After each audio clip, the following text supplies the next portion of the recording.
হাইকোর্টের নির্দেশ আর সেই নির্দেশে সোনারপুরে ভাঙা হলো বেআইনি নির্মাণ। সোনারপুর ব্লক প্রশাসনের নেতৃত্বে ভাঙা হলো বেআইনি নির্মাণ। দীর্ঘদিন ধরে সোনারপুরের বিস্তীর্ণ অংশে জলা জমিতে দাপট জমি মাফিয়ার। এবার সেই বেআইনি নির্মাণই ভাঙার নির্দেশ হাইকোর্টের, আর সেই বেআইনি নির্মাণ ভাঙা হলো। অর্পণ রয়েছে আমার সঙ্গে। অর্পণ, একটা বিষয়, হাইকোর্টের নির্দেশে অবৈধ নির্মাণ ভাঙা হলো তা আমরা দেখলাম, কিন্তু জমি মাফিয়ার যে দৌরাত্ম্য সেটা কি কমলো?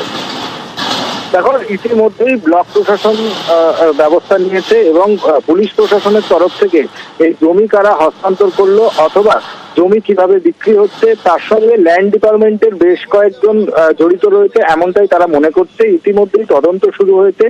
2017 সালে এই যে জলাজমি ভরাট করে সেখানে বেআইনি নির্মাণ এবং সেখানে বিভিন্ন রাজ্য থেকে মানুষজন এসে বসবাস শুরু করেছিলেন, তাদের কাছ থেকে যেমন বয়ান নেওয়া হচ্ছে, পাশাপাশি কলকাতা হাইকোর্টের তরফ থেকে 2023 সালে এই জেলা শাসককে নির্দেশ দেওয়া হয় যে সমস্ত যেসব জলাজমি ভরাট করা হয়েছে সেই সমস্ত জলাজমি যারা ভরাট করে বেআইনি নির্মাণ করেছেন সেই জলাজমি পুনরায় সেখানে জলাজমি করতে হবে। এবং ব্লক প্রশাসনের উদ্যোগে আজ সকাল থেকেই দেখা গেল যে খেয়াদাও 2 এলাকায় যে বিভিন্ন যে বেআইনি নির্মাণ হয়েছিল সেগুলো ভাঙা হয়েছে এবং এই জমি মাফিয়া অর্থাৎ যারা জমি বিক্রি করেছে বিভিন্ন ভাবে জাল দলিল বার করে তাদের বিরুদ্ধে কড়া প্রশাসনিক পদক্ষেপ নেওয়ার জন্য ইতিমধ্যেই নির্দেশ দেওয়া হয়েছে।